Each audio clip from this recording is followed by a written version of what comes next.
राम कृष्ण हरे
सद्बोध झाला तो नुरोनी आठेला सद्बोध झाला तो नुरोनी आठेला सद्बोध झाला तो नुरोनी आठेला सद्बोध झाला तो नुरोनी आठेला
साहित्य मुरादा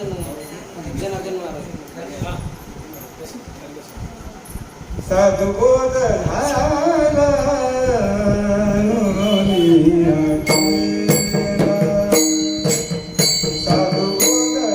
सद्बोध झाला नुरोनी आठेला सद्बोध झाला नुरोनी आठेला सद्बोध झाला नुरोनी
साधू बोध झाला तो दुर्मिया ठेला ठाईची मुराला अनुभव हरिमुखे मना पुण्याची गणना कोण करी कापुराची वाती उजळल्या ज्योती ठाईची समाप्ती झाली जैशी हरिमुखे मना पुण्याची गणना कोण करी मोक्ष रेखे आला भाग्य विनटला साधूचा अंकिला हरिभक्त हरिमुखे मना पुण्याची गणना कोण करी ज्ञानदेवा कोडी संगती सज्जने हरी दिशे जनिवनी आत्मतत्वी हरिमुखे मना पुण्याची गणना कोण करी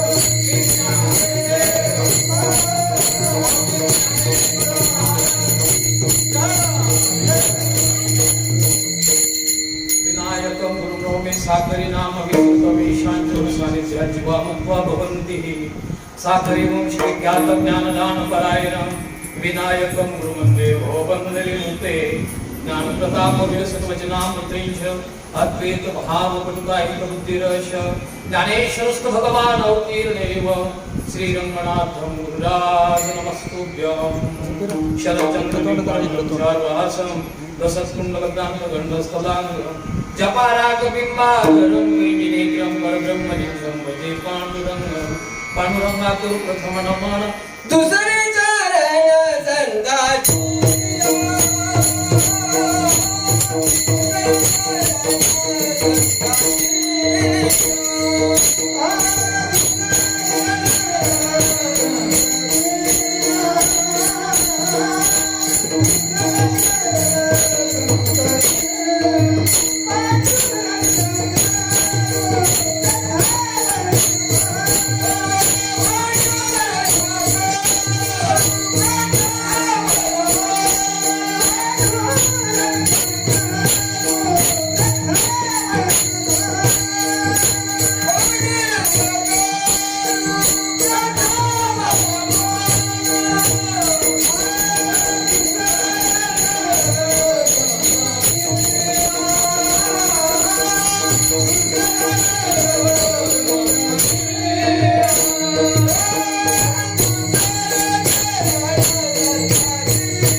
कमलया शुभ्रवस्त्रावृता या विना वरदंड मंडित कराया श्वेत पद्मासना या ब्रह्माच्युत शंकर प्रभृति भीर देवे सदा वंदिता सामं पातु सरस्वती भगवती विशेष जगा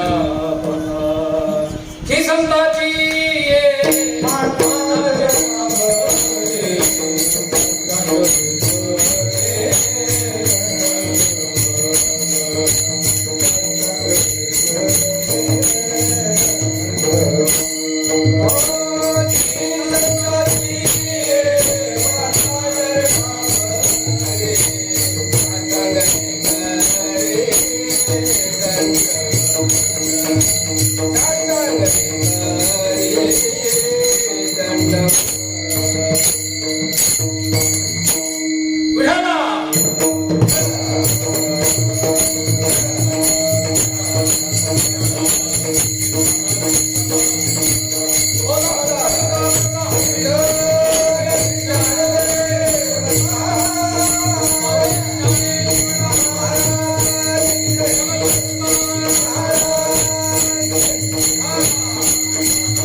साधकांचे मायबाप श्री माऊली महावैष्णव ज्ञानेश्वर महाराज यांचा 5 चरणाला मला असं वाटतं की अत्यंत सर्वात सुपरिचित असलेला हरिपाठ या प्रकरणातील 6व्या क्रमांकाचा अभंग आज या ठिकाणी भगवत सेवेसाठी निवडलेला आहे.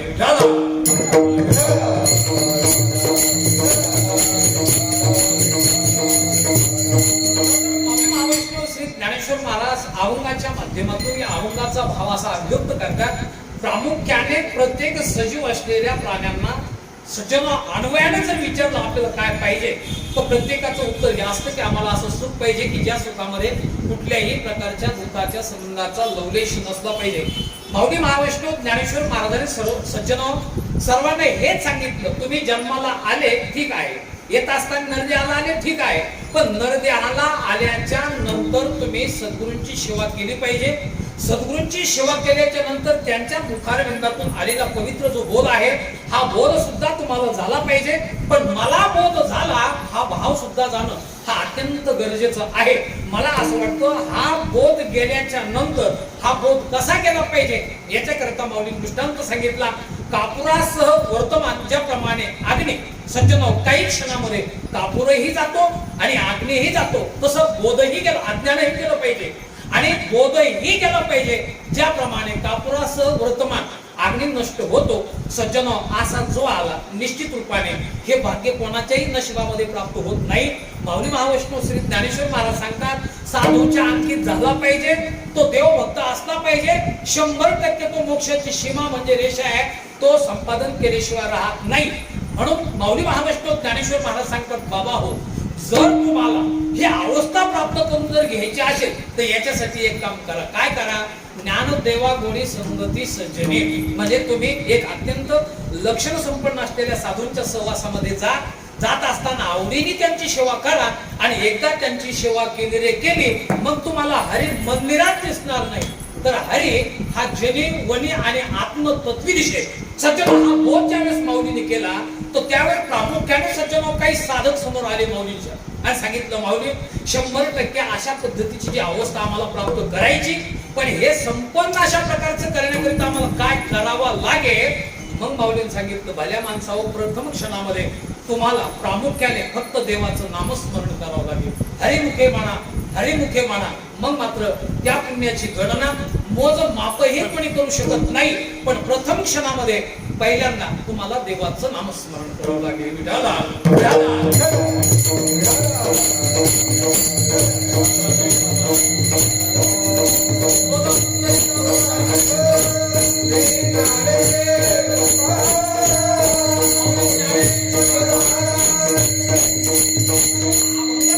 काय सांगायचं, थोडक्यात हा भाव आपल्या समोर ठेवला. या अभंगाचा विस्तारित अर्थ आपल्याला गुरुकृपेने, अंतःकरण कृपेने, शास्त्र कृपेने तुम्हा सर्व भाविक भक्तांच्या अनमोल अशा प्रतिसादाच्या माध्यमातून आपल्याला अत्यंत अल्प प्राप्त झालेला जो वेळ आहे त्या वेळेच्या आत थोडंफार हरीचं चिंतन करण्याचा एक अल्पसा प्रयत्न करायचा. परंतु सेवेला प्रारंभ करण्यापूर्वी अल्पसा परिहार खरं तर माझ्या दृष्टिकोनातून देणं अत्यंत गरजेचं महत्वाचं असं मी समजतो. आज या ठिकाणी आपण निमित्त उपस्थित आहोत मला असं वाटतं हे जवळजवळ सर्वांना ज्ञात आहे. भगवान पंढरीश परमात्म्याच्या आशीर्वादाने सज्जनो परम पूजनीय आदरणीय गुरुनाम गुरु रंगनाथ महाराज प्रभुणेकर गुरुजी साखरे महाराज यांच्या कृपाशीर्वादाने परम पूजनीय गुरुवर्य वैकुंठवासी सज्जनो मदन महाराज बिहारी खर तर यांनी चालू केलेला सरस्वती मातेचा एक अविरत अशा प्रकारचा जो उत्सव आहे, या उत्सवाच्या निमित्ताने खर तर परम पूजनीय आदरणीय गुरुवर्य वैकुंठवासी सज्जनो भाऊंनी या ज्ञानदानासह वर्तमान मला असं वाटतं की अन्नदान क्षेत्राचं महत्व वाढवण्याचं काम प्रामुख्याने पंढरी क्षेत्रामध्ये केलं. त्याच पवित्र असलेल्या पंढरी क्षेत्रामध्ये सज्जनो प्रामुख्याने जर विचार केला तर ज्ञानदानाची आणि अन्नदानाची अविरत परंपरा चालू ठेवण्याचं काम वैकुंठवासी गुरुवर्य मदन महाराज गेल्याच्या नंतर सज्जनो दोन्हीही काम वैकुंठवासी गुरुवर्य खरं तर भाऊंनी केलेलं आहे. आणि अविरत ती 5-50 वर्षी सेवा चालवली. पण एक असं आहे की नेम वारसदार कोणाला म्हणायचं नाही. मला वारसदार योग्य पुरुषाने योग्य परंपरा घालून देण्याच्या नंतर मला असं वाटतं की योग्य रीतीने जो चालवतो तो खऱ्या अर्थाने योग्य वारसदार. हे काम योग्य वारसदाराचं काम परम पूजनीय आदरणीय खरं तर गुरुवर्य गणेश महाराज पाटील यांनी ते केलेले आहे. कारण कोरोनाच्याही अत्यंत महामारीच्या कालखंडामध्ये छोटा मोठा आमच्याकडचे भगवान बाबा आहे ते सांगत असते, सही लहान असली तरी सहीचे, सही मोठी असली तरी सहीचे, सप्ताह मोठा असला तरी मोठाच आहे, सप्ताह लहान असला तरी लहान आहे. दिवा सज्जन अत्यंत म्हणजे मोठा दिवा आहे, म्हणजे चालू दिवा म्हणजे याचा अर्थ त्याला किंमत आहे असं नाही, पण दिवा छोटा जरी असला पण तो दिवा आहे तो तेवत ठेवणं हे अत्यंत महत्वाचं आहे.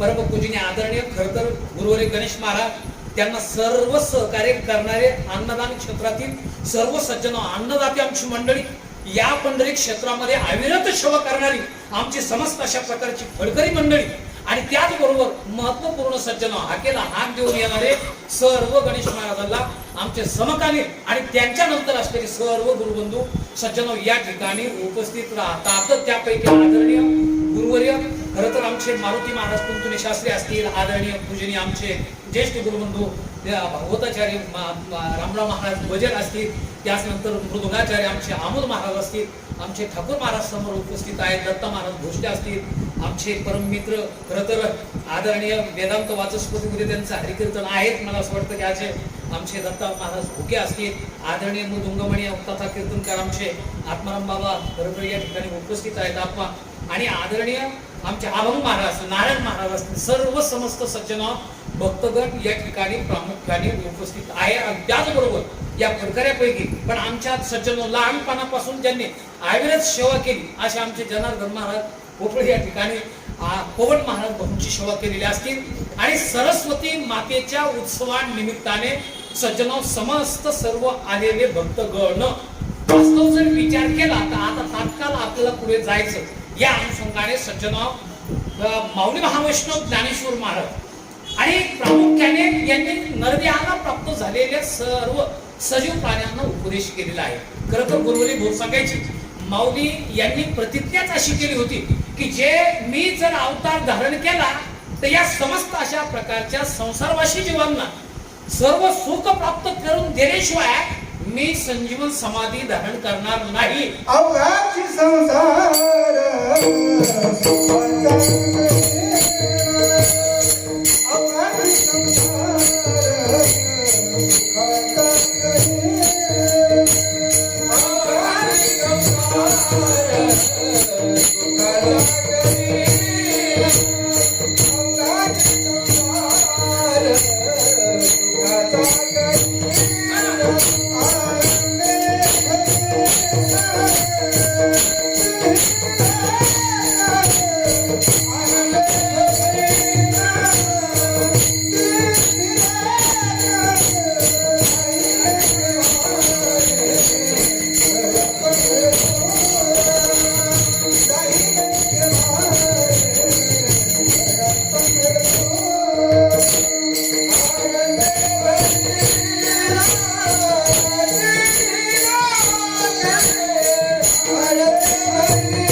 माऊलींनी केली. खरं तर गुरुवर्य भाऊ सांगायचे की माऊली संसारी जीवापेक्षाही प्रामुख्याने सज्जनो जर विचार केला तर जीवाप्रमाणे माऊली सुद्धा 4 आपत्ती झालेली बरं का. कारण संन्यासी जरी असेल तरी माऊलींना आपत्ती झाली. मग ते कोणते आपत्ती आहे? पहिलं आपत्ती सज्जनो माऊलींना झालं त्याचं नाव अमृतानुभव. दुसरं आपत्ती माऊलींना झालं त्याचं नाव आहे सज्जनो माऊली ग्रंथराज ज्ञानेश्वरी. तिसरं आपत्ती माऊलींना झालं चांगले उपासष्टी. आणि चौथं प्रामुख्याने जे आपत्ती झालं त्याचं नाव आहे बरं का हरिपाठ. कारण पहिला आपत्य अमृतानुभव नावाचा ग्रंथ माऊली ज्यावेळेस प्रगट केला त्यापैकी सज्जनाव त्याच्यात कारण वर्ग 4 प्रकारचे. काही एक जीवनमुक्ताचा वर्ग आहे, दुसरा सज्जनाव साधकांचा वर्ग आहे, तिसरा जो आहे प्रामुख्याने तो योग्यांचा वर्ग आहे, आणि चौथा जो वर्ग आहे तो पामर आणि विषयींचा वर्ग आहे बरं का. कारण गुरुवरी भाऊ सांगायचे अमृत अनुभव नावाचं आपत्य झालं ते कशा कारण कोणतंही आपत्य झालं की त्याला सुख दिलं पाहिजे. आता हे आपत्य आहे त्या आपत्याने काय केलं जीवनमुक्त असलेल्या पुरुषाला. कारण गुरुवरे भाऊ सांगायचे फक्त शरीर शिल्लक राहिलं आणि या शरीरात येण्याचं कर्तव्य ज्यांचं समाप्त झालं त्यांना जीवनमुक्त म्हणायचं बरं का. कारण यावद अवस्थायाम स्वस्वरूपत्वे सती आहे की नाही. मला असं जीवन अवस्थायाम स्वस्वरूपत्वे सती एक स्वस्वरूपत्व जीवनमुक्तत्व. काय की प्रामुख्याने सज्जन शरीर सजीव असलं पाहिजे आणि हर्षे शोकाने रहितत्व सती हर्ष आणि शोकाने तो रहित झाला असला पाहिजे. स्वस्वरूपत्व जीवनमुक्तत्व हे जीवनमुक्ताचं लक्षण केलेले. त्या जीवनमुक्त पुरुषाला सुख भेटे पण सुखाचा विलक्षण आनंद त्यांना प्राप्त व्हावा याच्याकरिता मला असं वाटतं ऐशी निरुपाधिके जगाची जे जनके ते मी वंदिली मुळके देवदेवी अमृत अनुभव नावाचा ग्रंथ सज्जनो संपादन केला. आता त्याच्यानंतर असं आहे की दुसरा जो आहे तो साधक नावाचा वर्ग राहिला. त्याच्याकरता माऊलीने मला असं वाटतं ग्रंथराज ज्ञानेश्वरी सारखा ग्रंथ लिहिला बरं का. कारण अर्जुनाची जी भूमिका आहे प्रथमतः आपण जर पहिला अध्याय तर तो शोकग्रस्त झालेला आहे. दुसरा अध्याय त्याला तत्वज्ञानाची सज्जनावर लालसा लावून दिलेली आहे. तिसऱ्या अध्यायामध्ये कर्मकांड सांगितलं. अरे का असं करता करता कर्म उपासना सांगून एक अविरत अशा सज्जनावर नाही ज्ञानेन सदृश पवित्र विद्यते. ज्ञान यज्ञाची सरी द्रव्याधिक यज्ञ होती तरी ज्ञान यज्ञाची सरी न पवती. मला असं वाटतं साधकांची भूमिका घेऊन प्रवृत्त झालेला जो अर्जुन आहे त्या अर्जुनाकरिता ज्याप्रमाणे ग्रंथराज ज्ञानेश्वरी सज्जनावर प्रगट केली प्रामुख्याने त्या ग्रंथराज ज्ञानेश्वरीच्या उपलब्धीमध्ये साधकांचं काम झालं. आता त्याच्यानंतर जे ते योगी चांगदेव महाराजांसारखा महात्मा 1400 वर्ष जगला पण त्यांना मग सज्जनावर नंतर लक्षात आलं की आपले 1400 वर्ष प्रामुख्याने वयाला गेले बरं का. कारण गुरुवारी भाऊ सांगायचे तुमचा जन्म घेणं हे महत्वाचं नाही आलं का. तो जन्म झाल्याच्या नंतर गुरुची ज्या दिवशी तुम्हाला भेट होती ना खरा जन्म तो महत्वाचा आहे. आणि चांगदेव महाराजांचे स्वतः मुखातून शब्द बाहेर पडलेले. चांगदेव महाराज सांगू लागले खरा जन्म माझा आज झाला. कधी झाला तर सज्जनावर त्यांचं उत्तरच असं आहे काय चांगदेव म्हणे आजी मुक्त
आलेले खरे हे शब्द आहे.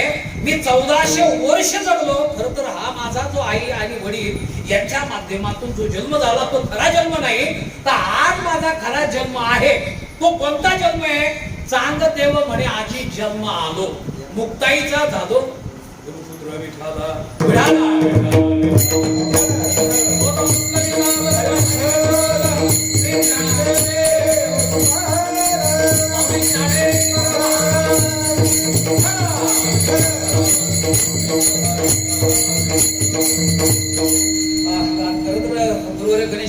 ठिकाणी उपस्थित झाले, वर जरी बसले असते तुम्ही, ठाकूर महाराजही आले, मला असं वाटतं तरी भागला असतं. विठाला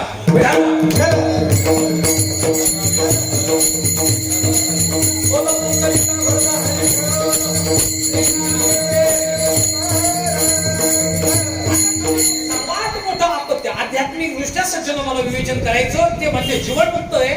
दुसरा आपत्य म्हणजे साधक आहे. तिसरा आपत्य म्हणजे सज्जन योगी आहे.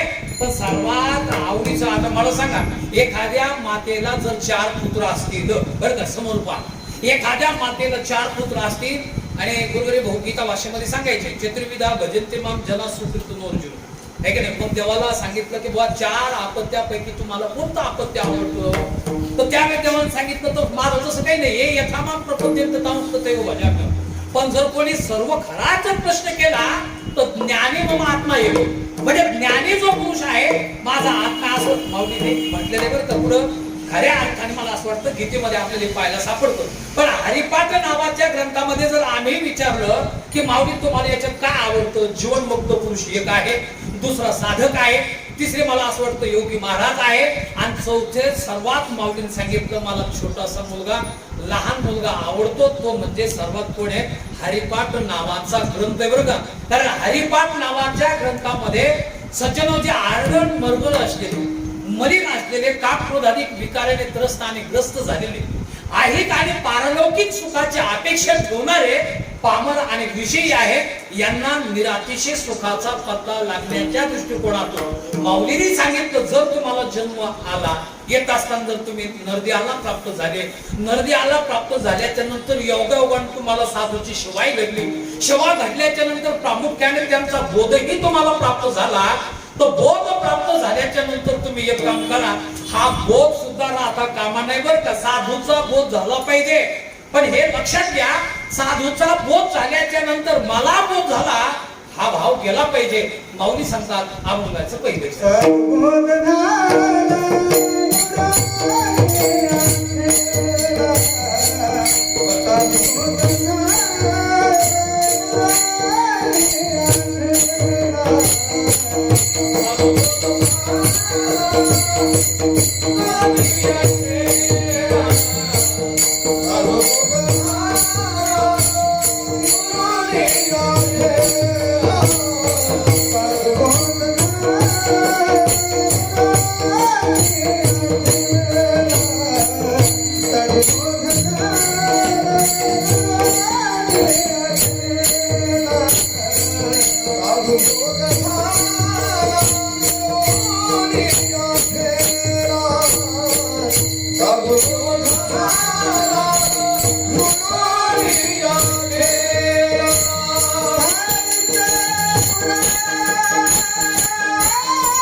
प्रथम चरणामध्ये प्रतिपादन करतात साधू बोध झाला, ठीक आहे माऊली, साधूचा बोध झाला पाहिजे, पण तो बोध मला झाला हा भाव गेला पाहिजे.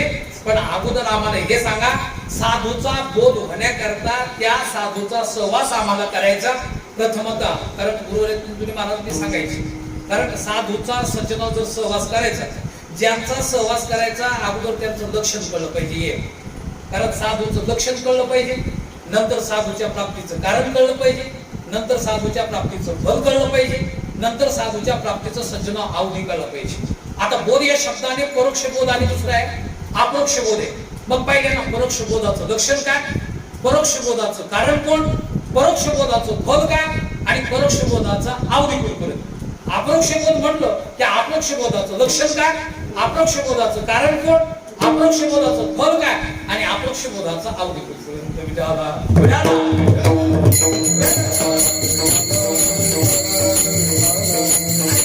हे 12 कारण आहेत. 12 कारणामध्ये आपल्याला कीर्तन सर्व समाप्त करायचं बरं का. कारण आता एक साधू आणि बोध या 2 शब्दामध्येच आपलं कीर्तन पूर्ण समाप्त होतं बरं का. कारण गुरुवर्य भाऊ सांगायचे ज्यांचा आम्हाला आता करणं असं आहे की ज्यांचा आम्हाला सहवास करायचा त्यांचं लक्षण करणं अत्यंत गरजेचं आहे. कारण मुलगी सांगायची भाऊ की जी मुलगी आपल्याला एखादी जर सून म्हणून घरात आणायची किंवा एखाद्या मुलाला पत्नी म्हणून जर घरात जर मुलगी आणायची असेल तर त्या मुलीचं स्वरूप पाहून मुलगी आणली पाहिजे. बजेट मारा अरे का तुम्हाला नाही कळणार ते. मुलीचं स्वरूप पाहून मुलगी आणली पाहिजे का मुलीचं मला असं वाटतं लक्षणाची मुलगी पाहिजे का स्वरूपाची मुलगी पाहिजे असा प्रश्न केला तर उत्तर काय.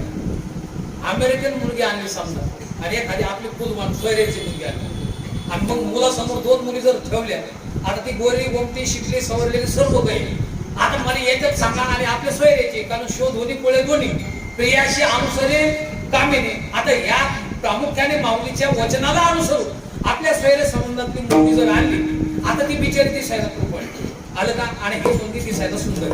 आता यापैकी मुलासमोर जर 2 मुली ठेवल्या गोरख मारा तर मला सांगा यापैकी कोणती गेली पाहिजे.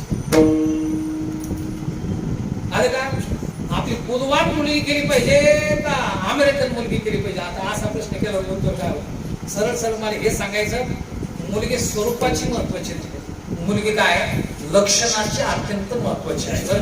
कारण लक्षणाची केलेली मुलगी आपली स्वरूपाची प्राप्त केलेली मुलगी कधीतरी घर पांगवणी शोधाणार नाही पण लक्षणाची केलेली मुलगी आपल्या घराची चव जाऊ देणार नाही.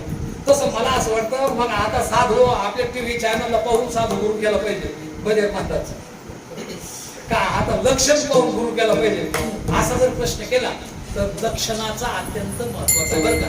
कारण गुरुरे भाऊ सांगायचे लक्षण नेमकं साधू म्हणायचे बनला कितीतरी अभंग सज्जन त्या संबंधाने आपल्याला गाथामध्ये पाहायला सापडतील ज्यांच्या सज्जनावर प्रेमाचा विषय केवळ आपला देव झालेला आहे त्यांना सज्जनावर संत म्हणायचं बरं का.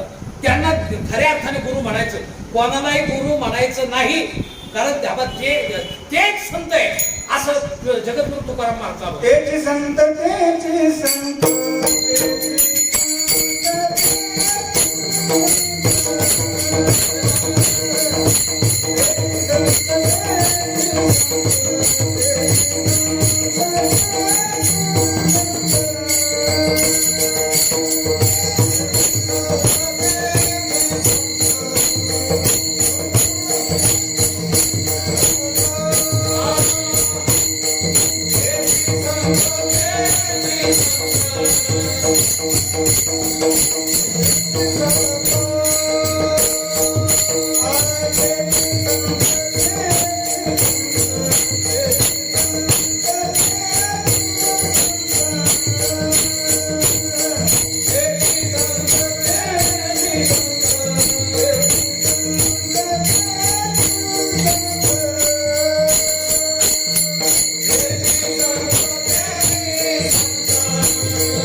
याच संबंधाने एक कथा मला असं वाटतं पाठामध्ये आपल्याला बऱ्याच वेळेला सांगायची. कारण भाऊ म्हणायचे की एक वेळेला पाठ सांगणारे महाराज एके गावी जायचे आणि गावी गेल्याच्या नंतर योगायोगाने त्या गावामध्ये एका भक्ताची पाठ झाला म्हणजे ते भोजनाकरता दररोज नियमाने जायचे. आता नियमाला भोजनाला जात असताना छोटीशी त्याची असलेली मुलगी ती दररोज त्या बाबांना विचारायची की बाबा आपल्या घरी दररोज येते हे नेमके कोण. तर त्यावेळेस ते बाबा दररोज सज्जन सर्व सांगायचे पण मी कोण आहे हे मात्र सांगत नव्हते बरं का. दररोज नियमाने ते जेवण झालं की बाबा नेमका आपण कोण आहात सांगा. असा बराच वेळ गेला. त्या मुलीचं सज्जन ती छोटीशी मुलगी मोठी झाली, तिचं लग्नही झालं. बाबा तिच्या लग्नामध्ये आशीर्वाद घेण्याकरिता सुद्धा आले. तेव्हाही जाता जाता त्या मुलीने विचारलं की बाबा मी लहानपणापासून तुम्हाला विचारते की बाबा तुम्ही नेमके कोण आहात याचं उत्तर मला काही तुम्ही देत नाही. तर त्यावेळेस सज्जन तरीही बाबा म्हटले मी हे देऊ शकत नाही. योगायोग असा झाला की ते बाबा इकडे थकले. बाबा सज्जन वाटवर पाठ वगैरे बंद झाले. मुलीलाही आपत्ती झाली. ती मुलगीही सज्जन वयस्कर झाली आणि एक वेळेस त्याच्या सज्जन त्या मुलीच्या वडिलांना सांगितलं की बा तू माझा भक्त आहे पण तुझी मुलगी ज्या गावामध्ये दिली आता मला असं वाटतं तिला याला मला भेटायला घेऊन ये. आता एक वाटवट पडलेले ती सफरचंद वगैरे सज्जन घेऊन आली आणि आल्याच्या नंतर तिने प्रश्न केला की बाबा तुमची तब्येत वगैरे बरी आहे. आणि मग शेवटी प्रश्न केला बाबा आता तरी सांगा माझं वय समाप्त झालं, माझ्या वडिलांचं वय समाप्त झालं, तुम्ही आता दुसऱ्या क्षणामध्ये जाणार आहे, नेमके तुम्ही कोण आहात हे सांगा. तर त्यावेळेस सज्जन त्या महाराजांनी सांगितलं मी साधू. मी साधू हे शब्द उच्चारल्यानंतर सांगितलं फक्त एक शब्द सांगण्यासाठी सज्जन माझं तुमचं सर्वांचं वय समाप्त व्हावं लागलं आज उत्तर दिलं याचं नेमकं कारण काय. तर त्यावेळेस त्या महाराजांनी जे उत्तर दिले ते अत्यंत महत्वाचे. त्यावेळेस ते म्हटले बाई मी तुला मागच्याच वेळेस मी साधू असं जर शब्दाचं उत्तर दिलं असतं आणि तिथून पुढे न सांगू कारण काम क्रोध आदी जे विकार आहे अत्यंत बलवान आणि का हे कधी माणसाच्या सज्जनावर खरं तर आक्रमण करतील हे सांगता येत नाही. आणि म्हणून मला असं वाटलं होतं की सांगणं चुकीचं आहे पण आज मात्र मी माझ्या निश्चयाने सांगतो बाई कारण दुसऱ्या क्षणामध्ये मला माझा देह सोडायचा. आता मी सांगतो मी ठाम निश्चयाने मी साधू आहे. कारण साधू म्हणून घेणं सोपं आहे पण साधूचे लक्षण मला असं वाटतं अंमलात आणणं हे कठीण आहे बरं का. जगद्गुरु तुकाराम महाराजांनी सज्जनावर सांगितलेलं आहे की आज मात्र आम्ही काम क्रोधाधिक जे विकार आहे हे रीते केले रीते है की नाही. कारण हे रीते केले तिथून पुढे सज्जन उपदेश करायचा. काम क्रोधाधिक विकार आपल्या अंतःकरणातले गेले पाहिजे. काम काय काम क्रोध बंदी काय तुका म्हणे काम क्रोध तुका म्हणे देव भरीला विठ्ठले काम क्रोधे केले घर रीते म्हणजे रिकाम सज्जन हे काम क्रोधाधिक विकाराने घर केलं हे ज्यांचं झालं ना त्यांना साधू म्हणा विठाला.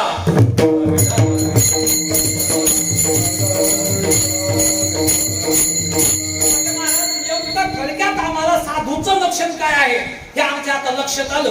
पण अशा साधूची प्राप्ती आम्हाला करायची.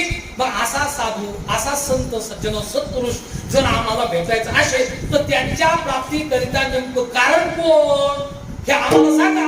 तर त्यांच्या प्राप्तीचं कारण नेमकं ते पैशाने भेटतात का आमदार झाल्याच्या नंतर भेटतात का याच्याकरता मंत्री वगैरे व्हावं लागतं मग साधू भेटतो. तर त्यावेळेस सज्जन आपल्या सर्व संत मागमध्ये एक उत्तर आहे की साधू पैशाने भेटत नाही. जसं ते गाडगे महाराज तुकडोजी महाराज आपले म्हणायचे का नाही है की नाही देव काय बाजारचा भाजीपाला नाही आलं का. देव हा बाजारचा भाजीपाला ज्याप्रमाणे नाही ना तसे आमचे साधू संत सुद्धा बाजारचा भाजीपाला नाही बरं का. सत्ता संपत्तीने तुच्छ विषयाने साधू सज्जन भेटत नसतो. याच्या करिता काय लागतं असे कितीतरी प्रमाण आपल्याला पाहायला सापडतील. साधू जर भेटायचा असेल तर काय तिळ तिळ पुण्य सज्जन आपल्या अंतःकरणामध्ये निर्माण करावं लागतं. तिळ तिळ पुण्य साचा पडे हे पवता नाम तुझे वाचे समाज मखने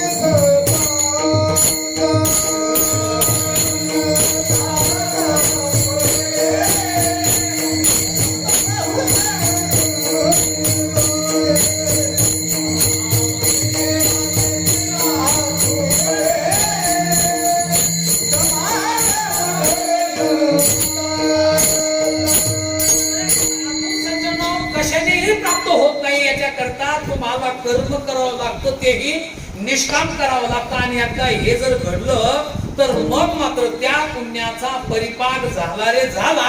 100% तुम्हाला साधूंची भेट झाल्याशिवाय, कारण आपले श्रीमद भागवत सांगणारे 2 महात्मे या ठिकाणी उपस्थित आहेत. आमचे दत्ता महाराज आहेत, भागवताचार्य आमचे बजर महाराज आहेत. आणि त्यांना जर विचारलं आपण तर सरळ ते उत्तर देतील, बहुजन्म समार्जितेन सत्संगमेव लभते पुरुष यदाव.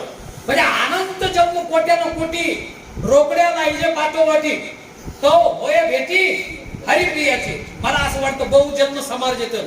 आणि जगद्गुरु तुकाराम महाराजचे एक अभंग सुद्धा आहे की तुका म्हणे होता ठेवा तो या भावा सापडला. सज्जन म्हणजे ठेवा पाहिजे, तोही निष्काम पाहिजे, तेव्हा आम्हाला साधूची भेट होते, साधूचं दर्शन होतं, साधूचा सहवास घडतो. आम्ही परम भाग्यवान महाराज. कारण का सज्जन साधू आता गेल्यावर किती वर्णन करून का फायदा, असं काही नसतं बरं का. साधू गेला तरी आता मला पुढे सांगायचं प्रामुख्याने सज्जनाव वैकुंठवासी गुरुवर्य भाऊ सारखा महात्मा त्यांच्या सानिध्यामध्ये अल्पकाल नाही, आता आपण जेवढे इथे माझे आहोत हे सर्व दीर्घकालीन सहवास करणारे विठाला.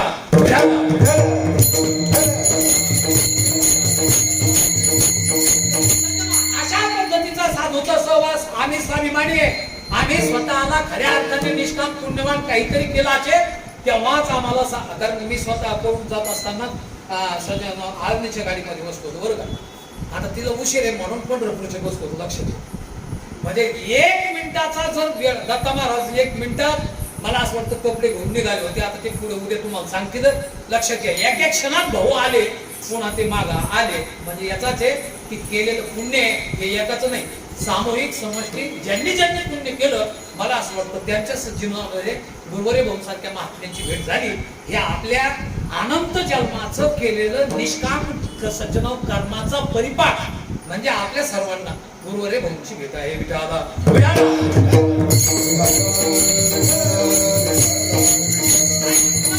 प्रामुख्याने सज्जन साधूचं लक्षण कळलं आम्हाला. महाराज साधूच्या प्राप्तीचं कारण कोण आहे हे सुद्धा आमचं लक्षात आलं की याला काय माझ्या सत्यवादाचे तर लक्षात आलं का.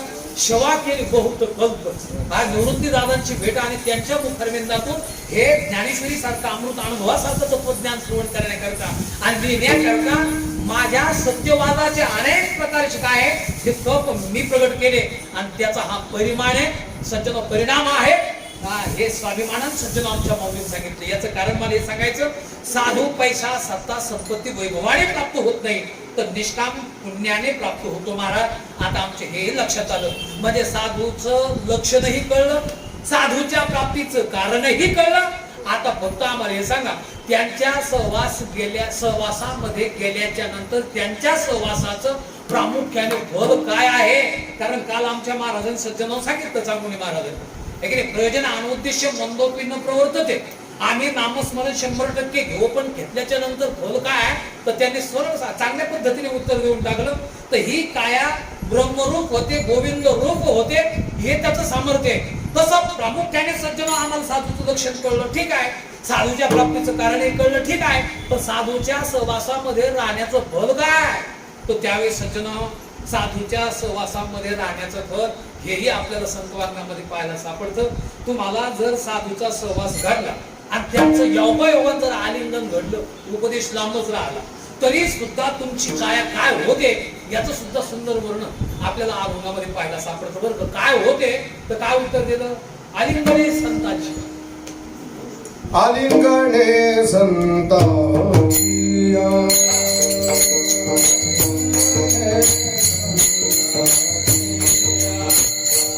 जग सारी माझे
हे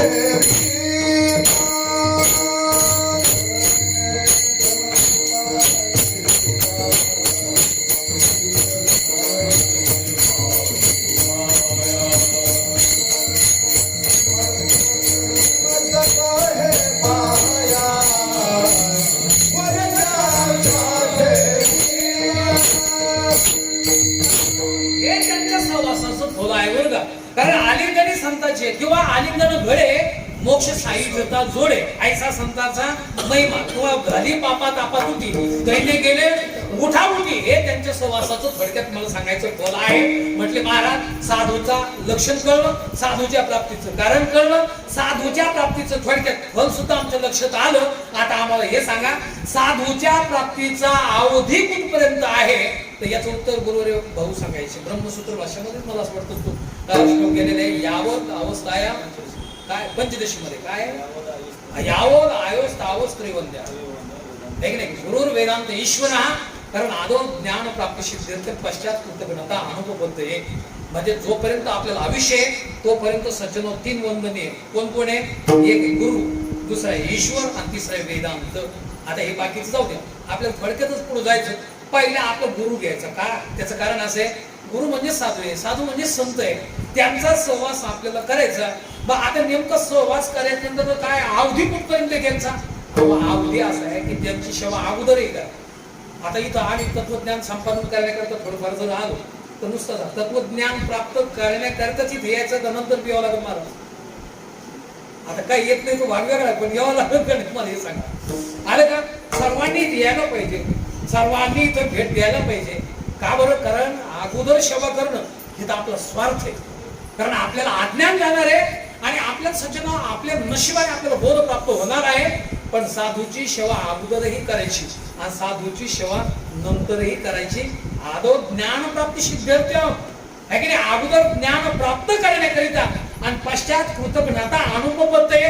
म्हणजे कृतज्ञता नावाचा दोष आम्हाला प्राप्त होऊ नये याच्याकरता आम्ही सेवा केली पाहिजे बरं का. आणि म्हणून प्रामुख्याने सज्जन साधूच्या सेवेसाठी अवधी नाही. म्हणजे महाराज आमचं लक्षात आलं साधूचं लक्ष, साधूच्या प्राप्तीचं कारण, साधूच्या प्राप्तीचं फळ, साधूच्या प्राप्तीचा अवधी कुठपर्यंत आहे याला अवधी नाही हे त्याचं उत्तर आहे. आता आम्हाला बोध सांगा. आता इथं सज्जन काय सांगायचं, जे सांगायचं ते सर्वांना माहितीच असतं. परोक्ष बोधाचं लक्षण काय तर आहे अस्ति ब्रह्मेकी चेतवेक परोक्ष ज्ञान होतो. जगामध्ये ब्रह्म आहे असं कळणं याचं नाव परोक्ष बोध आहे बरं का. ते ब्रह्म त्या ब्रह्माच्या त्या सज्जन परोक्ष बोधाच्या प्राप्तीचं कारण कोण तर श्री गुरुच्या मुखारविंदातून आलेलं अवांतर वाक्य. कारण जगात ते ब्रह्म आहे असं सज्जन कळलं म्हणजे आमचं आसत्व पादक नावाचं काय जात असते ना आवरून जात असतं बरं का. म्हणजे परोक्ष बोधाचं लक्षण ब्रह्म आहे असं कळणं, परोक्ष बोधाचं कारण कोण आहे श्री गुरुच्या मुखारविंदातून अवांतर वाक्याच्या माध्यमातून प्राप्त झालेला बोध हे परोक्ष बोधाचं कारण आहे. परोक्ष बोधाचं फळ काय आहे तर बुद्धिपूर्वक कृतम पापम कृसंध अतिवडलं. म्हणजे सज्जन बुद्धी पुरस्कर. आता उपवास आपल्याला आहे आणि आज्ञात आपण एखादा हरभऱ्याचं सज्जनावर खरं तर एखादा कण आपण खाल्ला आणि खाल्ल्याच्या नंतर जर आपल्याला कण खाल्ल्याच्या नंतर आता आज्ञात आहे त्या आज्ञात पातकाची निवृत्ती होईल. पण कदाचित एकादशी आहे भूक लागलेली जरी तुम्ही हरभऱ्याचं कण खाल्ला नाही हरभरेच खाल्ले आणि मग सांगितलं जाऊ दे आता उपवास आहे पण देवा आता माफ कर आम्हाला. लक्षात आलं तर त्याने परोक्ष बोध केला पाहिजे. कारण त्याला जर परोक्ष बोध झाला तर समजून घ्यायचा हवं अज्ञात पातकाची निवृत्ती होतेच होते. पण गुरुवारी भाऊ सांगायचे ज्ञात पातकाची सुद्धा निवृत्त करण्याचं सामर्थ्य हे परोक्ष बोधामध्ये परोक्ष बोधाचं फळ आहे. म्हणजे आम्हाला लक्षण कळलं पाहिजे एक, प्राप्तीचं कारण कळलं पाहिजे दोन. आता फल काय आहे तर बुद्धिपूर्वक कृतम पापम म्हणजे बुद्धी पुरस्कार केलेले पातक सज्जन नष्ट होण्याचं फल म्हणजे आमच्या परोक्ष बोधामध्ये आहे. म्हटले अवधी कुठपर्यंत अपरोक्ष बोध प्राप्त होईपर्यंत त्याचा अवधी आहे. कारण अपरोक्ष मग आता सांगा आता आम्हाला अपरोक्ष बोधाचं लक्षण काय तर आहे मी ते आहे की नाही आम ब्रह्मेती चेतवेत साक्षात्कार असं उच्चार ते ब्रह्म मी आहे असं कळणं हे अपरोक्ष बोधाचं लक्षण आहे बरं का. आता पुढे वेगात जातं आणि त्याच्यानंतर अपरोक्ष बोधाचं कारण कोण आहे ते पुढे की श्री गुरुच्या मुखारविंदातून महावाक्याचा आता अवंतर वाक्य नाही महावाक्याचं श्रवण घडणं मला असं वाटतं हे अपरोक्ष बोधाला काय कारण आहे. म्हटलं अपरोक्ष बोधाचं फल काय आहे तर बुद्ध्या काय आहे तमश्चंद संसार कारण अज्ञानम तमश्चंद भास्करा म्हणजे संसाराला कारणभूत असलेलं जे अज्ञान आहे अनादिकालीन ते नष्ट होणं हे अपरोक्ष बोध. आपलं अप्रोक्ष बोधाचं काय आहे? फल आहे. आता अप्रोक्ष बोधाचा अवधी कुठपर्यंत आहे असा जर प्रश्न केला त्याचं उत्तर सरळ इथंच बरं का अभंगामध्ये. कारण मला बोध प्राप्त झाला ही वृत्ती नष्ट होणं हे अप्रोक्ष बोधाचा अवधी कुठपर्यंत आहे? तर अप्रोक्ष बोध मला झाला हा भाव सुद्धा केला पाहिजे. मग हे उत्तर देत असताना सज्जन माऊली सांगतात अभंगाचं ते सोडून द्या, पण अभंगाचं दुसरं चरण. कापुराची वाती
कारण अमृत अनुभवामध्ये याला पूर्ण कितीतरी दृष्टांत आपल्याला पाहायला सापडते बरं का. कारण बऱ्याच वेळेला तत्वबोध माऊलींचा सज्जन कटाक्ष याच्यामध्ये बरं का.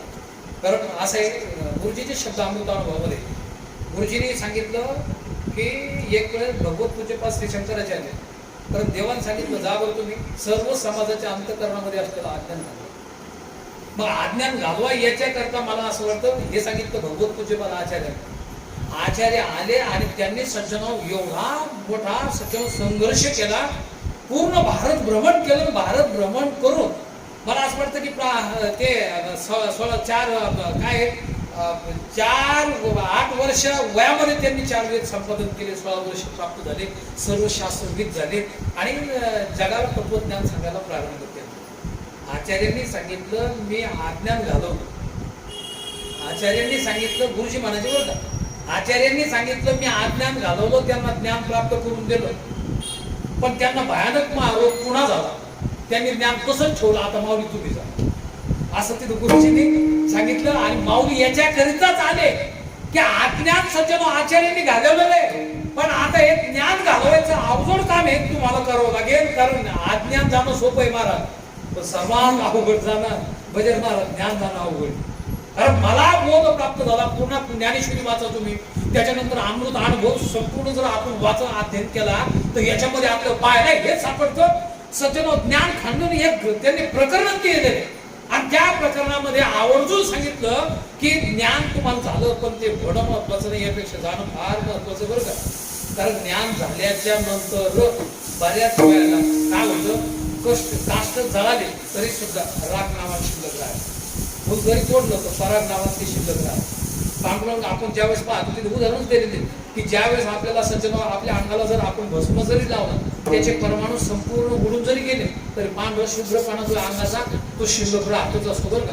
म्हणजे तुम्ही एकंदरीत काही प्रयत्न जर केले, तसं अज्ञान जरी घालवलं ना, अज्ञान घालवलं तरी सुद्धा ज्ञान राहण्याची दाट शक्यता असते. म्हणून अज्ञान जाणं हेही पेक्षा ज्ञान जाणं हे अत्यंत महत्वाचं आहे. विठाला विठाला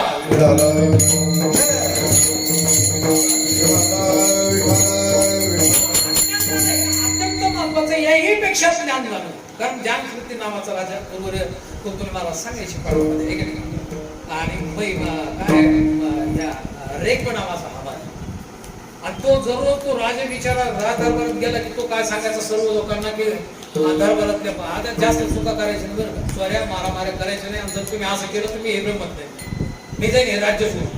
असं वेळोवेळी सज्जन त्याच्या मुखातून एक शब्द यायची. एक वेळेस रेको नावाच्या हमालाने ती गोष्ट ऐकली, आणि मग त्याच्या लक्षात आलं की आपला सज्जन हा गुरुबंधू आहे, अज्ञान जाणं यापेक्षा याला ज्ञानाची बाधा जास्त झालेली आलं का. मग काय करावं याच्याकरता तो बिचारा हमालच.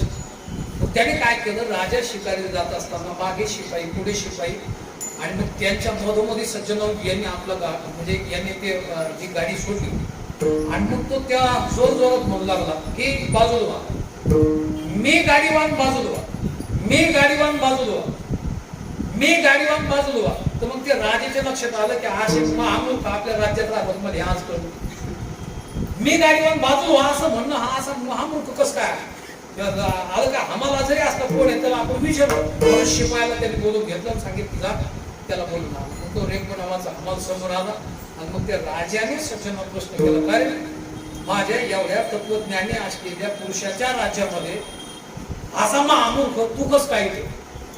तर त्यावेळेस तो रेको नावाचा हमाल साधा होता, त्यांनी एक शब्दात उत्तर दिलं.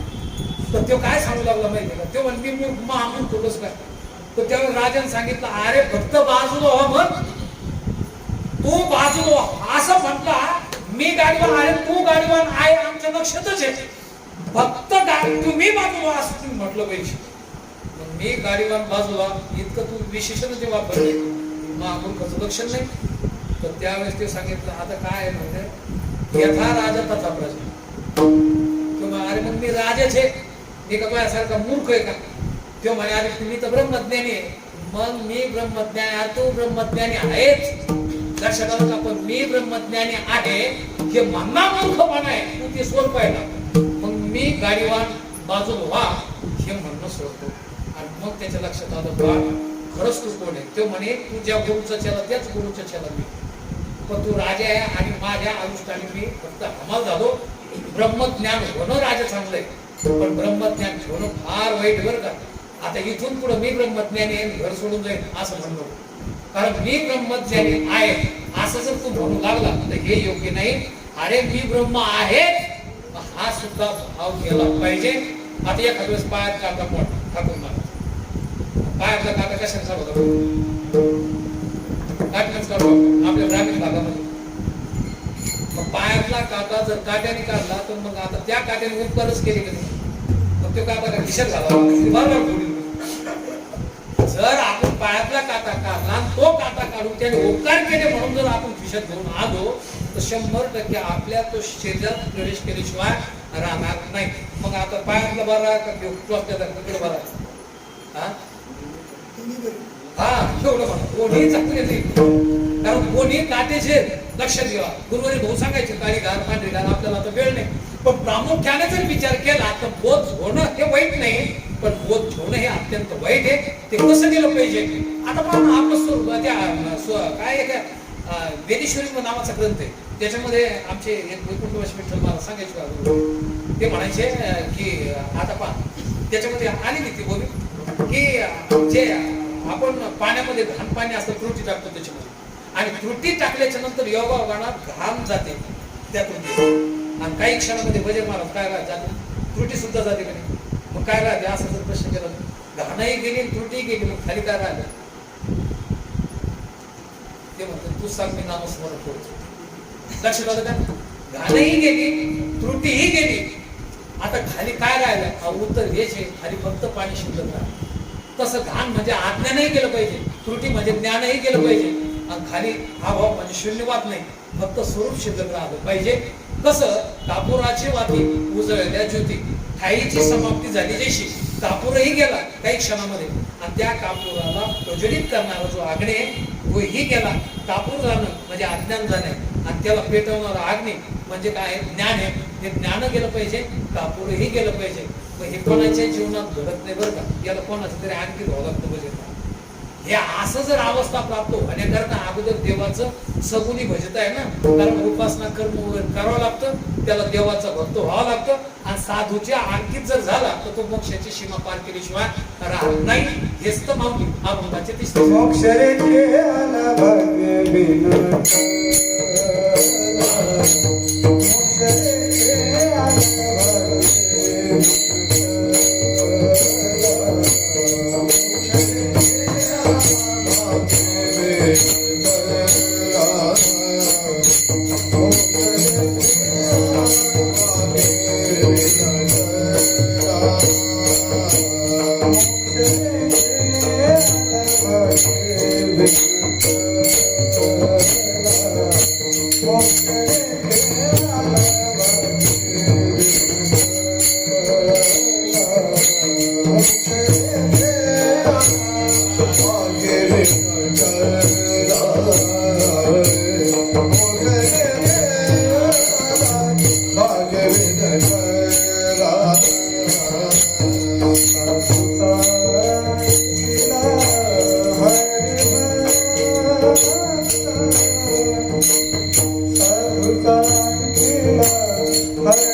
भाग्य तिसरे चरणात सांगतात मोक्ष रेखे आला. पण कोण? साधूचा अंकीला हरिभक्त आलं का? काय तर गुरुवारी भाऊ सांगायचे, आता आम्ही अंकित नाही बरं का, आम्ही अंकित नाही का जिथं पाहिजे तिथं अंकित नाही, असं जर प्रश्न केला आम्ही अंकित नाही असं नाही, कोणाच्या तरी अंकित आपण हेच. याच्यातही 4 प्रकार गुरुवारी भाऊ सांगायचे. कारण आहे की नाही, साधकाला विचारतो तो कोणाच्या अंकित आहे की नाही, एखाद्या पामराला विचारलं तो रांडेच्या अंकित, विषयीला विचारलं तो म्हणतो बायकोच्या अंकित, साधकाला विचारलं तो म्हणतो गुरुच्या अंकित, आणि भक्ताला जर विचारलं तो म्हणतो आम्ही देवाच्या अंकित. म्हणजे देवाच्या अंकित जो असतो त्याला भक्त मानून, बायकोच्या अंकित जो असतो इथले सारे सोडून त्यांना विषयी मानून, जो रांडेच्या म्हणजे वेशेच्या अंकित असतो, कारण इथं पोळ्या वगैरे सर्व खायचं सर्वांच्या वय आमची इथे पुन्हा 12 भानगडी व्हायची. आलं का लक्षात? पण सांगायचं तात्पर्य हे आहे, बायकोच्या अंकित बरोबर भाऊ याच्यात ते सांगितलं बरं का, आईची सेवा केली पाहिजे, बाईची सेवा केलीच पाहिजे. बायको आईची सेवा गरजेची, बाईची सेवा गरजेची, कारण याच्यामध्ये काही आवश्यक आहे आणि काही गरजेचं. बायकोची सेवा करणं हेही चांगलंच आहे आणि आईची सेवा करणं हे सुद्धा काय चांगलंच आहे. मग नारायण महाराज, आता तुम्हाला आई नाही पण बाई आहे नाही, काहीला बाई आहे पण आई नाही, काहीला आई आहे पण बाई नाही, काहीला बाई नाही ना आता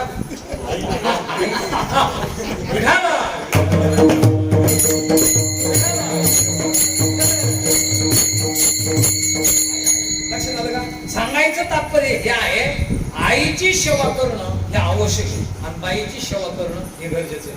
जसं एखाद्या माणसाला जर रोग झाला तर त्याला पाणी पिंपावं लागतं, मला असं वाटतं बाबाजी महाराज औषध सुद्धा घ्यावं लागतं. मग औषध घेणं याचं गरजेचं आहे का पाणी पिणं आवश्यक आहे?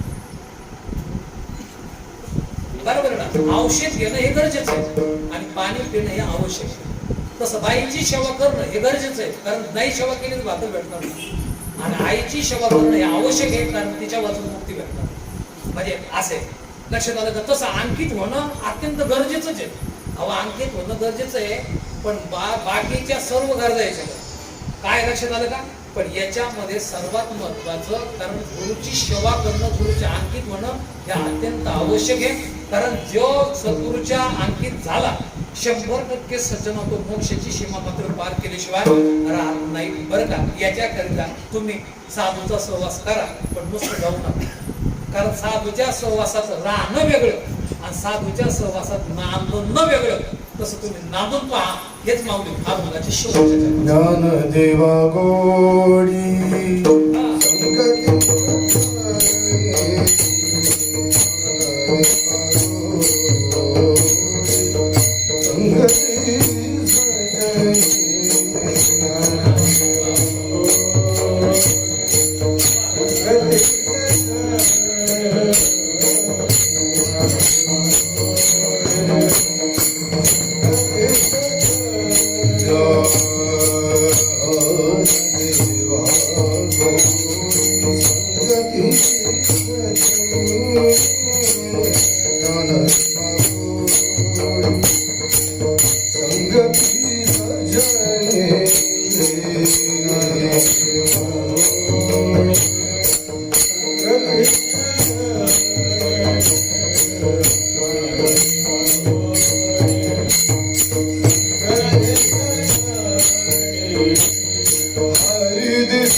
करी पुण्याची गणना कोण करी हरी हरी मला हरी मला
सज्जने हरिदिशे जनी वनी अद्भुतत्वी. खरं तर माऊली महावैष्णव ज्ञानेश्वर महाराज अभंगाचे शेवटच्या चरणामध्ये प्रतिपादन करतात की याच्यामध्ये दोन शब्द अत्यंत महत्वाचे, गोडी आणि हरी जनी वनी आत्मतत्वी दिशे.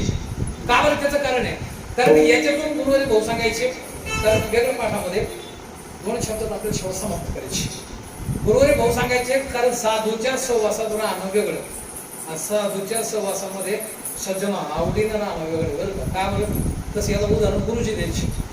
कारण गुरुजी म्हणायचे बाईना नवरा करा. लक्षात आलं का? बाईनं नवऱ्याच्या सानिध्यात राहावं का नांदावं असा प्रश्न केला. भगवती महाराज काय उत्तर आहे? नांदावं राहू नये. बरोबर आहे. बाईना नवऱ्याच्या सानिध्यामध्ये जर राहणं चांगलं आहे का नांदणं चांगलं आहे?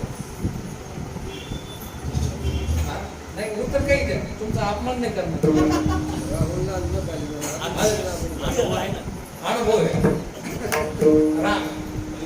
केवळ जी बाई आपल्या नवऱ्याच्या सानिध्यात राहते 100% एक दिवस ती नवऱ्याला अडचण करण्याशिवाय आलं का?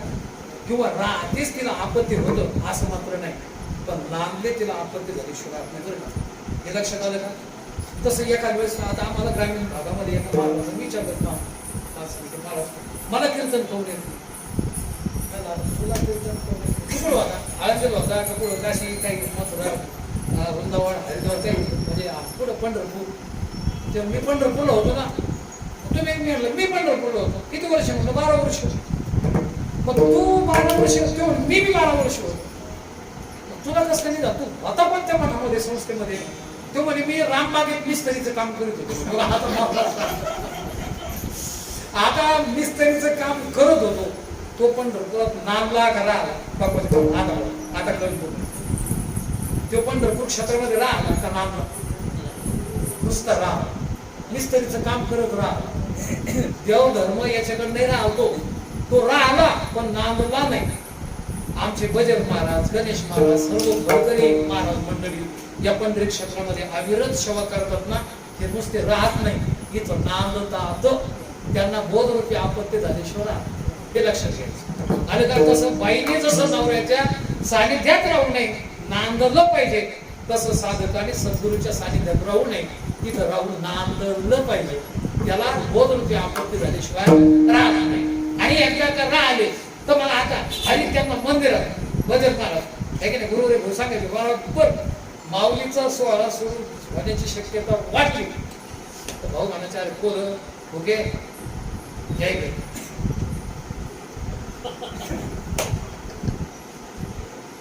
मग लगेच सांगायचं बाबा किंवा कोणता पाठ सुरू करा, पाठ सुरू करा. आता बरेच दिवस झाले बदे आता आलेलंच नाही. मला असं वाटतं एकदा नवीन ग्रंथ दुसरं गणेश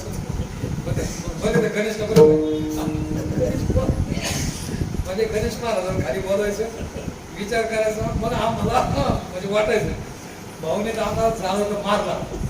लक्ष झालं का म्हणजे मग ते बोलता बोलता बोलायची. बोलत मंदिरात देव दिसत असतो का, लक्षात आलं का? देव कळणं चांगलं का देव हा देव दिसणं चांगलं का देव कळणं चांगलं? आता सरळ सरळ उत्तर आहे आपलं कळणं चांगलं आहे. अरे मग सोहळ्यात वारी लक्षात आलं का देव दिसत असतो आणि पाठात कीर्तनामध्ये देव कळत असतो. कोणतं चांगलं बोलत बापरे पाठात म्हणजे कळणं चांगलं आहे. आणि कळणं कुठं आहे ते म्हणजे पाठात आहे. मग काय सुरू करायचं? पाठ. सोहळ्यात जायचं काय सोहळा बंदच झाला पाहिजे. तर त्यांना माहित होतं की सोहळ्याचा टाइम आला की पोरं फुटू शकते, कुठतरी सोहळ्याला जाऊ शकते. पण त्यांचा आम्हाला आज कळलं की खरंच येते. त्यांना माहित होतं की अरे मी गेल्यावर सोहळाच करायचं काम आयुष्य. पण आता मी येणार तोपर्यंत तुम्ही गंगा बैद्य हात धोके वर का हे त्यांचा नेहमी उद्देश असायचा. कारण सर्वात महत्वाचं आहे मंदिरात गुरुवारी भाऊ सांगायचे देव दिसत असतो आणि पाठामध्ये देव कळत असतो. आणि कळल्याला देव कितीतरी पटीन चांगलं आहे. मग याच्याकरता सगुणाला भाजायचं नाही का? भाऊ सांगायच्या अगोदर भाजा निर्गुणी पावले आणि नंतरही भाजा ज्ञान जुळवणी गावा गोविंद समन्वय. आणि या पद्धतीने मला असं वाटतं मग तुम्हाला हरी जनी वनी दिशे आत्मतत्वी 100% म्हटले महाराज आज आम्हाला चांगल्या पद्धतीने हे कळलं. आता आमच्या लक्षात आलं. पण आता मला हे सांगा हे सर्व साधूला साधूची आवड हरी जनी वनी आत्मतत्वी दिसण्याकरता काय करावं लागेल? माऊलींचा कटाक्ष होता बरं का. का त्याचं कारण एकच आहे. माऊलीने सांगितलं की फक्त मुखाने हरिमुखी माना द्रुपदात यायची हरिमुखी माना. का बरं? त्या नामस्मरणाचं कधीही आणि कोणी आतापर्यंत मोजमाप केलेलं नाही. कारण हरी हरी मंत्र हा हरी हरी हरी मंत्र हा शिवाचा किंवा रामकृष्णाच्या भावा जीवाचा आत्मा जो शिवाचा. कारण या वारकरी संप्रदायाचे प्रवर्तक भगवान शिवाचा सुद्धा आवडीचा मंत्र जर कोणता असेल तर तो म्हणजे नामस्मरण आहे. एकंदरीत नामस्मरण केल्याने या पुढच्या सांगितलेलं साधू आणि साधूचा बोध आपल्या जीवनामध्ये प्राप्त होतो. ही गोष्ट आमच्या भजन महाराजच्या आवर्जून जास्त लक्षात आलेली. तिथून पुढे ते नामस्मरण करायला मला असं वाटतं चांगल्या पद्धतीने प्रारंभ केला. एकंदरीत सर्व आमचे गुरुबंधू मंडळी आता ही भाऊंची सेवा करणं म्हणजे खरं तर हे नामस्मरणात कोणती क्रिया करा. तुम्ही नुसतं इथं भोजन खाल्ला आज पेट पाला जरी खाल्ला तर गुरुवारी भाऊची सेवाची. पण इथे यातच येईल आलं लक्षात येणं हे महत्वाचं आहे. कोणी काम करेल कोणी आता आम्ही काय करतो पाहिजे. मी आता भरपूर कणिक पाहिजे 4 पासून 7 पर्यंत कणिक पाहिजे. मग भाऊ हळूच कोणी यायचे पोरं इकडे स्वयंपाक करणार महिला सुद्धा दिसलं नाही पाहिजे. असे लाडू वगैरे ठेवायचे. तितक्यातच आम्ही म्हणजे चारची कसरच निघली त्याची. सेवा आता कोणती सेवा केली तर भाऊ म्हणायची एक ना एक दिवस तुम्हाला मेवा प्राप्त झाल्याशिवाय राहणार नाही. कारण सरस्वती मातेचा हा उत्सव आहे आणि याच्यातून अर्घ मर्भ सज्जन जे बिचारे संस्कार संपन्न असे अजिबात घरचे नाही. असे संस्कार हे मी याच्यातच सत्य पळून आलेले. आता 2-3 दिवस होते तुम्हाला वाढदिवसाला पळून येण्याच्या घेतच नव्हते लायकीचे नव्हतो आम्ही खरंच आहे. कारण याचा अर्थच असा आहे की लायकी तयार करून देण्याचं काम गुरुवारी घडून आणि त्यांचा उद्देश असायचा तुम्ही कसेही असा फक्त निष्ठेन राहा तुमचं कल्याण. आणि मला असं वाटतं म्हणजे आमच्या शाळेत दाखला सुद्धा जर तुम्ही पाहिलं सापडत नाही पण ब्रह्मसूत्र भाषेपर्यंत जरी आम्हाला आकलन नसतं समजा तर तिथपर्यंत नेण्याचं काम जर करायचं सज्जन असेल तर याच्यासाठी तुम्हाला एक तर राहावं लागेल आणि गोडीनंच राहावं लागेल. त्यांचं फल प्राप्त झाल्याशिवाय हे गणेश महाराज सुद्धा ऐकलं आणि जसं सज्जन ते अंमलात आणलं बरं का. कारण त्यांनी सेवा आतापर्यंत केली आणि भाऊ सांगायचे आपण आज ना उद्या तर तुम्हाला फल प्राप्त झाल्याशिवाय आता बरं का. सेवा करतो त्यांच्या सेवेला त्यांच्या परंपरेला आपण कलंकच लावायचं बंद नाही करायचं काहीच. थोडं लहान असेल आता महाराजांनी केलं तर सारे विद्यार्थी सुद्धा हा केला हातीवर त्यांच्या येतातच आणि त्यांनी ती सेवा करण्याचं काम केलं बरं का. बंद नाही केलं छोटं मोठं का व्हायना पण एवढ्याही कोरोनाच्या कालखंडामध्ये आज सज्जन सरस्वती नावाचा उत्सव मात्र त्यांनी बंद नाही केला. मला असं वाटतं जिथं सरस्वती आहे 100% तिथे विद्या आहे. आणि आज करील घे मला जिथं विद्या आहे ना असं नका समजा आता तिथं धन सुद्धा आहे आणि ते सुद्धा आलीश्वर नाही. प्रामुख्याने जर विचार केला सर्व आमची गुरुवंत मंडळी या ठिकाणी उपस्थिती आवर्जून गुरुवारी भाऊंची सेवा केलेली त्यांचं नाव खरं तर आवर्जून आलं आमच्या मीनाताई आहे की नाही. म्हणजे लेकरासारखी सेवा शेवटच्या क्षणामध्ये गुरुवारी भाऊंची केली. त्याचबरोबर लेकरासारखी सेवा इथंच सज्जन म्हणजे भाऊंची तर केलीच केली पण आमच्या वरच्या वहिनी आता आहे की नाही. खरं तर आमच्या वहिनीने अशी सेवा केली भाऊंचीही केली आणि हे विद्यार्थी मला साधे नाही ना सारे विचित्र चित्रविचित्र पण त्या विद्यार्थ्याची सुद्धा सेवा लेकराप्रमाणे केली. भाऊ देखतही केली आताही करतात आणि मला असं वाटतं त्यांच्या वृत्तीवर त्या पुढेही करतील बरोबर. कारण त्यांच्या चेहऱ्यावर मला आतापर्यंत एखादा त्यांना आता ते नेमकी त्यांची निर्णय जरी करून आला त्या वहिनीच्या आधी तेव्हा त्यांनी ऐकली असली तरी अशी जी बाई महाराज आहे की नाही तुमचे दोष तुमच्या पैसे ठेवा त्यांची एकच होते पण आम्ही मात्र तुमची 100% सेवा केल्याशिवाय राहणार नाही. कारण तो आम्ही वसा उचललेला आहे आणि हा वसा ज्यांनी सज्जन उचललेला आहे मला असं वाटतं त्यांना कुठल्याही प्रकारची कमतरता जीवनात पडत नाही. आणि मला काही आशीर्वाद देण्याची शुभेच्छा देण्याची गरज नाही हे सर्वांनाच कल्पना आहे. आवर्जून सर्व महाराज मंडळी यांना साष्टांग दंडवत प्रणिपात घालतो आणि माझ्या या कृतज्ञ वाक्पुष्प सेवेला महाराज अर्धा म्हटले सासला तर बोलण्याचा वेळच नव्हता राहिला तर 6:30 वगैरे झाले होते. या निमित्ताने सज्जन ही वाक्पुष्प सेवा ही द्यावं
हरि मुखे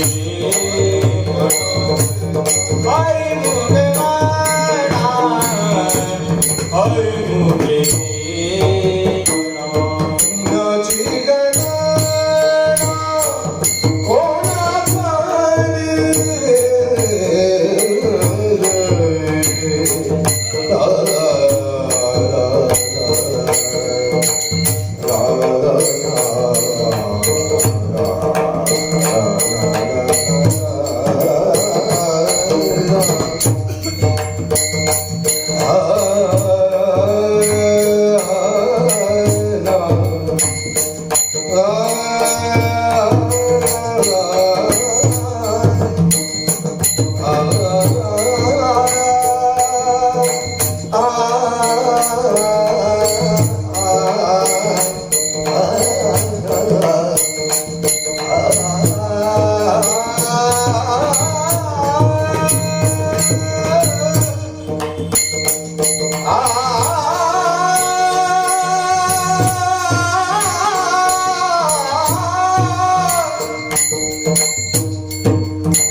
हरि